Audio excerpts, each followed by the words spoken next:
کی ہے کہ کچھ لوگ کشمیر کے اندر خطرے کی گھنٹی بج چکی ہے. آزاد کشمیر کے اندر تحریک طالبان پاکستان کے کچھ لوگ گرفتار ہوئے ہیں. آج اس پر ایک پریس کانفرنس بھی ہوئی ہے جس کے اندر تمام تر انکشافات جو ہیں وہ واضح کیے گئے ہیں. T T P Azad Kashmir کے اندر دہشت گردی کے حوالے سے منصوبہ بندی کر رہا ہے. آخر کیا وجہ ہے؟ اس متعلق بات کرنے کے لیے میرے ساتھ سینئر صحافی و تجزیہ نگار سعید الرحمان صدیقی صاحب موجود ہیں. سر بہت شکریہ آپ کے وقت کا. سر 2011 سے لے کر 14 تک پاکستان کے اندر بہت سی دہشت گردی کی کارروائیاں ہوئی. اس وقت پہ یہ خطہ پرامن رہا. اب اچانک سے آزاد کشمیر کے اندر جو وہ دہشت گردی کی کارروائیوں کے متعلق سے معلومات سامنے آ رہی ہیں. کیا وجہ ہے؟ ٹی ٹی پی کیا ہے؟ یہ آزاد کشمیر کے اندر کیا کچھ کرنے جا رہی ہے؟ کیا چیزیں سامنے آئی ہیں؟ دیکھیں، آزاد کشمیر ہمیشہ سے بھارت کا ہدف رہا ہے اور ہمیشہ بھارت میں کوئی بھی حکومت ہو انہوں نے آزاد کشمیر سے متعلق بیان دیتے ہوئے کبھی ہچکچاہٹ محسوس نہیں کی کہ آزاد کشمیر کو ہم نے پاکستان سے واپس لینا ہے اور آزاد کشمیر ہمارا حصہ ہے. یہ ہمیشہ وہ کہتے رہے اور اب تو وہاں کے حکمران یہ بات بھی کہہ رہے ہیں کہ اب ہمیں جنگ لڑنے کی ضرورت نہیں ہے. وہیں پہ ایسی فضا ہم پیدا کر دیں گے، ایسا ماحول پیدا کر دیں گے کہ وہاں کے لوگ خود بدزن ہو جائیں آزاد کشمیر کی حکومت سے یا پاکستان کی حکومت سے اور پاکستان کے ساتھ اپنی وابستگی حالات ایسے ہم وہاں پہ پیدا کریں گے. تو برملا جو ہے نا انڈیا کے حکمران کہہ رہے ہیں، میڈیا کی زینت بھی چیزیں بن رہی ہے. جہاں تک فتنہ الخوارج کا تعلق ہے تو فتنہ الخوارج آزاد کشمیر میں وقفے وقفے سے متحرک پہلے بھی ہوتا رہا ہے، لیکن اس دفعہ بڑی شدت کے ساتھ یہ فتنہ الخوارج کے لوگ آزاد کشمیر میں متحرک ہوئے ہیں. انہوں نے اپنا نیٹ ورک بنانے کی کوشش کر رہے ہیں اور اس کے علاوہ یہ کہ ہماری فورسز یعنی پولیس فورس نے بھی ان کا پیچھا کیا ہے اور ان کو نشانہ بنایا ہے اور ہمارے جو آزاد کشمیر کے کچھ علاقوں میں جنگلوں میں ان کے ساتھ پولیس کی جھڑپیں بھی ہوتی رہی ہیں اور کچھ ہلاکتیں بھی ہوئی ہیں. سر کچھ اگر تعداد بتائیں کہ اب تک جو ہے وہ کتنے لوگوں کو گرفتار کیا جا چکا ہے، کتنے لوگوں کے ساتھ یہ جو ہے نا وہ جھڑپیں ہوئی ہیں، اس کی کوئی ایگزیکٹ تعداد؟ جی اس پہ ابھی تک تو جو ہماری سیکورٹی فورسز ہیں وہ تھوڑی سی احتیاط سے کام لے رہے ہیں. ڈیٹیل اس طرح سے سامنے نہیں آ رہی، لیکن فتنہ الخوارج کے کچھ لوگوں کی ہلاکت کی بھی اطلاع ہے، سول شہریوں کی بھی ہلاکت کی اطلاع ہے، پولیس اہلکاروں کی بھی زخمی ہونے کی اطلاعات ہیں اور اس کے علاوہ یہ کہ کچھ لوگ گرفتار بھی کیے ہیں. ہماری یہ جو گرفتار ہوئے یہ کون ہے؟ یعنی یہ ٹی ٹی پی کے لیے جو کام کر رہے ہیں یہ کشمیری ہیں، پاکستانی ہیں یا غیر ریاستی باشندے؟ یہ کون لوگ ہیں؟ جی دیکھیں، ان کے تانے بانے تو ظاہر ہے فتنہ الخوارج جو افغانستان سے آپریٹ ہو رہا ہے ان کے ساتھ ملتے ہیں. افغانستان میں ان کا آنا جانا ہے اور وہ ریاست پاکستان کے خلاف سرگرمیوں میں پہلے سے جو ہے نا وہ مصروف تھے. پھر آزاد کشمیر سے تعلق رکھنے والے بھی کچھ لوگ افغانستان میں جو جن کو بھارت جن کیمپوں کو آپریٹ کر رہا ہے ان کیمپوں میں ان کی آمد و رفت جو ہے نا سیکورٹی اداروں نے نوٹ کی اور اس کے بعد آزاد کشمیر میں ان کا نیٹ ورک جو ہے بے نقاب ہوا ہے اور بر وقت میں کریڈٹ دوں گا اپنے سیکورٹی کے اداروں کو کہ انہوں نے بر وقت یہ نیٹ ورک جو ہے نا ایکسپوز کیا ہے اور اس سے پہلے کہ یہ فطرہ یہاں پہ جڑ پکڑ لیتا اس کے خاتمے کے حوالے سے بڑی سنجیدہ ایفرٹس ہوئی ہیں. اور اس پہ جو آزاد کشمیر کے وزیر داخلہ ہیں انہوں نے ایک پریس کانفرنس کچھ دن پہلے کی. آج بھی انسپیکٹر جنرل پولیس اور وزیر داخلہ کی ایک پریس کانفرنس ہوئی جس میں انہوں نے بہت ساری تفصیلات جو ہے نا وہ بتائی. لیکن ایک بات تھوڑی سی افسوس کی ہے کہ اس معاملے کو بھی ہم سنجیدہ نہیں لے رہے. کچھ لوگ اس کو بریکٹ کرنے کی کوشش کر رہے ہیں کہ شاید یہ آزاد کشمیر میں کوئی جو ہمارے پولیس فورس ہے اس کو مزید زیادہ اختیارات دینے یا پاورفل بنانے کے حوالے سے گورنمنٹ ویسی چیز یہ کریٹ کر رہی ہے. کچھ لوگ کہہ رہے ہیں جی کہ عوامی ایکشن کمیٹی کو کچلنے کے لیے شاید اس طرح کا وہ ایک جواز بنایا جا رہا ہے. تو میں سمجھتا ہوں کہ یہ بڑی ایک افسوسناک بات ہے. اس میں ایک شخص جو گرفتار ہوا ہے آزاد کشمیر کا باشندہ، اب اس کا ایک ویڈیو پیغام بھی چلا ہے جس کے اندر وہ بتا رہا ہے کہ افغانستان سے اس کو سپورٹ کی گئی، کس طرح وہ آزاد کشمیر کے اندر کارروائیاں کرنا چاہ رہے تھے. عام تنصیبات ہیں، کچھ عام لوگ ہیں آزاد کشمیر گورنمنٹ کے یا دیگر اداروں کے، ان کو ٹارگٹ کرنے کی پورا منصوبہ بندی کی گئی تھی. تو کیا سمجھتے ہیں اگر یہ کامیاب ہو جاتے تو آزاد کشمیر کے اندر صورتحال کہاں جا سکتی تھی؟ کس طرف جا سکتا تھا آزاد کشمیر؟ اس سے پہلے آزاد کشمیر میں بہت سارے ایسے دہشت گردانہ وارداتیں ہوئی ہیں، لیکن الحمدللہ ثم الحمدللہ سیکورٹی فورسز نے بر وقت ان کو ایکسپوز کیا، قابو پایا، دہشت گردوں کو مارا گیا. ایون ہماری پولیس فورس بھی جس کو ہم شاید سمجھتے ہیں کہ اتنی زیادہ کیپیبل نہیں ہے عسکری کارروائیوں کا مقابلہ کرنے کے لیے، لیکن پولیس فورس نے بھی سراڑ کے مقام پہ آپ نے سنا ہوگا دہشت گردوں کا یہ کچھ سال پہلے کی یہ بات پیچھا کرتے ہوئے ان کو جو ہے نا کور کیا اور ان کو نشان عبرت بنایا. تو آزاد کشمیر ایسا خطہ ہے کہ جہاں پہ دہشت گردی کے حوالے سے کوئی فضا سازگار نہیں ہے. ایک اچھا معاشرتی نظام ہے, لوگوں کی نیٹ ورکنگ بڑی اچھی ہے, قانون نافذ کرنے والے اداروں کا جال بڑا مضبوط ہے, اور عوام اور قانون نافذ کرنے کے اداروں کے درمیان اچھی کوارڈینیشن موجود ہے. تو یہاں اس سے پہلے جتنی بھی کوششیں ہوئی ہیں, اس سے پہلے کافی دفعہ کوششیں ہوئی ہیں, لیکن وہ کبھی آور ثابت نہیں ہوئی. اور اس دفعہ بھی الحمدللہ یہی ہوا کہ یہ نیٹ ورک قائم کرنے کا جب منصوبہ بندی ہو رہی تھی, ہمارے سیکورٹی اداروں نے اس کو بر وقت پکڑا, ایکسپوز کیا, گرفتاریاں شروع ہوئی اور لوگوں کو جو ہے نا وہ نشانہ بنایا گیا.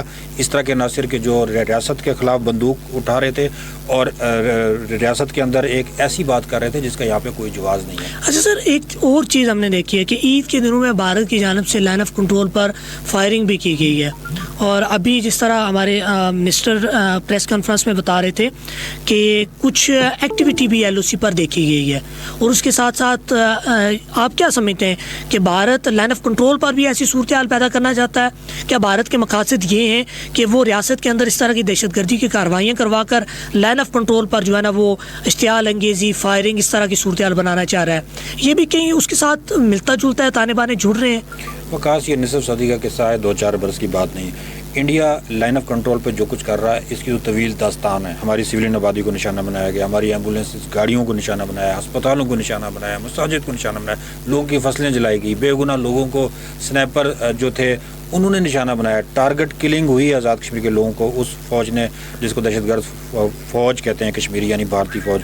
یہ تو سلسلے جاری ہیں, لیکن افسوسناک بات یہ کہ اب جبکہ سیز فائر ہے اور پاکستان کی فوج جو ہے وہ سیز فائر کی مکمل پاسداری کر رہی ہے, لیکن اس جانب سے ابھی بھی ہمارے لوگوں کو نشانہ بنایا جا رہا ہے, اور ہماری سویلین آبادی خصوصی ہدف ہے, اور ایل او سی پہ جو کچھ ہو رہا ہے وہ آپ کے سامنے ہے. لیکن الحمدللہ جو عید کے دنوں میں واقعات ہوئے, ہماری بہادر فورسز نے ثابت کیا کہ بھئی اگر آپ سوچیں گے تو ہم آپ کو سبق سکھائیں گے, اور وہ سبق سکھایا. اور جو سبق سکھایا اس کا ہمارے میڈیا نے تو اعتراف نہیں کیا, انڈین میڈیا نے بتایا کہ وہ سبق کیا تھا, کہ ان کی آرمی کے آفیسر ان کو نشانہ بنایا گیا, ان کی پوسٹوں کو نشانہ بنایا گیا, اور اہم فوجی تنصیبات. اس پار اور اس پار وکاس یہی فرق ہے کہ ہماری فورسز پار کی آبادی کو نشانہ نہیں بنا سکتی, کیونکہ اس پار ہمارے اپنے وہ کوشش کرتی ہیں کہ فوجی تنصیبات ہدف بنے, لیکن اس پار جو قابض بھارتی فورسز ہیں وہ کوئی تمیز نہیں رکھتی, وہ سویلین آبادی ان کا خاص طور پہ نشانہ ہوتی ہے, اور بچے, بوڑھے, خواتین, جیسا کہ میں نے بتایا مساجد اور ایمبولینس,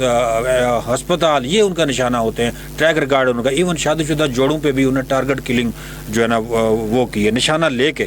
تو اس پار سے تو ہمیشہ دہشت گردی ہوتی رہی, نہ صرف مقبوضہ کشمیر میں بلکہ آزاد کشمیر میں. اور یہ جو آپ نے ذکر کیا کہ جو فتنہ الخوارج ہے, تو میں نے پہلے بتا دیا اس کے تانے بانے وہیں سے ہیں, اس کے آپریٹرز وہی ہیں جو ایل او سی پہ گڑبڑ کرتے ہیں, پاکستان کو نشانہ بنا رہے ہیں, جو کشمیریوں کو کچل رہے ہیں. اور افغانستان میں ان کے جو ہائیڈ آؤٹس ہیں, را کے ٹریننگ سینٹر, اب تو دنیا نے اس کو ایکسپوز کیا ہے. اور یہ تو آپ کو ڈھکی چھپی تو بات ہے نہیں کہ انڈیا کس طرح سے کہاں سے پاکستان پہ جو ہے نا وار کر رہا ہے, اور پاکستان کی بہادر فورسز جو ہیں وہ کس طرح سے ان کو کاؤنٹر کر رہے ہیں. اچھا, آپ نے ابھی بات کی ہے کہ کچھ لوگ جو ہے نا وہ سمجھ رہے ہیں کہ یہ ایک محض ڈرامہ رچایا جا رہا ہے, یعنی آزاد کشمیر کے اندر اس کو ایکسیپٹ نہیں کر رہے اس تمام تر صورتحال کو, اس خطرے کی گھنٹی کو.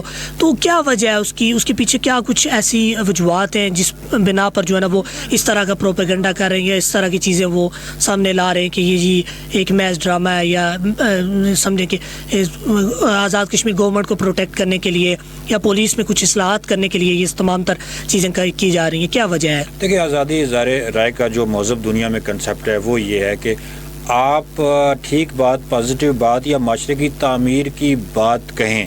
ہمارے ہاں بالکل اس کے برعکس ہے, تخریب کی جو ہوگی بات, جو آپس میں تقسیم کی ہوگی بات, جو افراد و تفرید کی ہوگی بات, جو انتشار کی ہوگی بات, اس کو آزادی اظہار رائے سمجھا جانے لگا ہے. اب کوئی بھی ایسی چیز ہوتی ہے, آپ اپنی پولیس فورس کو ٹرینڈ کرنے کی کوشش کرتے ہیں, آپ پولیس فورس کو منظم کرنے کی کوشش کرتے ہیں, تو بات یہ چلتی ہے کہ آپ کسی کو کچلنے کے لیے شاید ایسا کر رہے ہیں. ابھی جو فتنہ الخوارج کا جو اٹھ رہا ہے فتنہ یہاں سے, اور جس کے بارے میں ٹھوس شواہد ہمارے آنریبل آئی جی اور آنریبل جو ہمارے انٹیریئر منسٹر ہیں وہ دے چکے ہیں. اب میرے خیال میں ہم اس کو اگر مذاق سمجھیں, اس کو سنجیدہ نہیں لیں گے تو شاید بہت دیر ہو جائے گی, اور ہم اس سے پہلے کوئی خدا نخواستہ جو ہے اللہ اس کا کبھی ایسا نہ کرے نقصان اٹھا لیں گے. تو میرا نہیں خیال کہ دیکھیں, ہم بھی صحافی ہیں, ہم بھی اسی خطے میں اٹھتے بیٹھتے پلے بڑے ہیں. میرا نہیں خیال کہ کوئی ایسا ارادہ ہے گورنمنٹ کا کہ کوئی کسی عوامی تحریک کو، کسی خاص پوائنٹ آف ویو کو کچلنے کے لیے وہ طاقت کا استعمال کریں گے، اور اس کے لیے وہ یہ سارا اہتمام کر رہے ہیں. ایسا نہ پہلے کبھی ہوا ہے، نہ آئندہ کبھی ہوگا. جو آزاد کشمیر حکومت کی پالیسی ہمیشہ سے آزاد کشمیر میں یہ رہی ہے کہ لوگوں کے ساتھ ڈائیلاگ کے ذریعے سے جو ہے نا مسائل کا حل نکالا جائے، اور آخری وقت تک لوگوں کو بات چیت میں انگیج رکھا جائے. آپ دیکھ لیں کہ پچھلے عرصے میں جو عوامی ایکشن کمیٹی کا احتجاج ہوا تھا، گو کہ حکومتی سطح پہ جو ہے نا وہ باتیں بھی ہوتی رہی کہ نپٹا جائے گا، سختی کی جائے گی، لیکن عملاً ایسا نہیں ہوا. لوگوں کو حق دیا گیا، حق آزادی دیا گیا کہ آپ بات کریں، آپ احتجاج کریں، آپ اپنا مطالبہ رکھیں. اور آپ نے دیکھا کہ آزاد کشمیر کے لوگوں نے ایک مثال قائم کی پرامن احتجاج کے ذریعے سے اپنی حکومت سے اپنے مطالبات منوائے، اور دوسری طرف حکومت نے مثال قائم کی کہ وہ لوگوں کے مطالبات انہوں نے سنے، اس پہ عمل کیا، اور کسی ایک بھی شخص کو زخمی خدا نہ خواستہ جو ہے نا وہ نہیں کیا. نہ کوئی ایسا بندہ ہمارے نوٹس میں آئے کہ جس کو اس کے حوالے سے کچھ سزا گورنمنٹ نے دی ہو. اچھا سر، مزید آزاد کشمیر کے اندر مزید بڑی خبریں ان پہ بھی ہم ڈسکس کرتے ہیں. سب سے پہلے جو فتنہ الخوارج ہے، اس کے متعلق آخری میں ایک کویسچن آپ سے کر لوں گا. کیا اسٹریٹجی بنانی پڑے گی آزاد کشمیر گورنمنٹ کو، اداروں کو، کہ اس تمام تر صورتحال سے نپٹا جا سکے، اور جو ایک نیٹ ورک پھیل رہا ہے آزاد کشمیر کے اندر TTP کا، اس کو روکا جا سکے اور آزاد کشمیر کو ایک پرامن خطہ بنایا جا سکے؟ جی، آزاد کشمیر میں کوئی نئی حکمت عملی بنانے کی ضرورت نہیں ہے. وہی حکمت عملی جو آزاد کشمیر کے کلچر میں جو ہے نا کئی سالوں سے رائج ہے، پونی صدی سے رائج ہے، کہ ایک نیٹ ورک ہے. پبلک پولیس لیزان ایک بڑی اچھی مثال آزاد کشمیر ہمیشہ سے رہی ہے. اچھا لیزان رہا ہے، یہاں پہ کبھی بھی کوئی ایسا نیٹ ورک پنپ نہیں سکا. جیسے کہ آپ کو مثالیں بھی دی میں نے، تو وہ اس کو ذرا منظم کرنے کی ضرورت ہے. پبلک گورنمنٹ جو ہے نا وہ ایک جو کوارڈینیشن ہے اس کو مزید بہتر بنانے کی جو ہے نا ضرورت ہے. عوام کو اپنی گورنمنٹ میں اعتماد کرنے کی ضرورت ہے. اور جب بات دہشت گردی کی ہو، جب بدامنی کی ہو، جب ملک دشمنی کی ہو، پھر میرے خیال میں اس میں سے شک شبے کا اظہار کرنا، کیڑے نکالنا، اس میں جو ہے نا گورنمنٹ کو یہ بلیم دینا کہ شاید وہ کسی اور وجہ سے اس طرح کی چیزیں کر رہی ہیں، یہ ہماری اسٹرینتھ کو کمزور کریں گی. اور ایسے وقت میں جب کہ آپ کو خطرہ اپنے مشترکہ دشمن سے ہوتا ہے، آپ اپنی اسٹرینتھ کمزور نہیں کرتے، اپنی اسٹرینتھ جو ہے نا مضبوط کرتے ہیں. اتحاد اور یقین، ٹھیک ہے، ہمیں رکھنا پڑے گا ایک دوسرے پہ. کوئی آپ کا یہاں پہ ریاست کوئی آپ کی دشمن نہیں ہے، کوئی پولیس آپ کی دشمن نہیں ہے، کسی کا آپ کو کچلنے کا ارادہ نہیں ہے. ہم نے مل جل کے آگے بڑھنا ہے. اس ریاست کو جس طرح سے آج تک ہم نے خوبصورت بنا کے رکھا، پرامن خطہ بنا کے رکھا،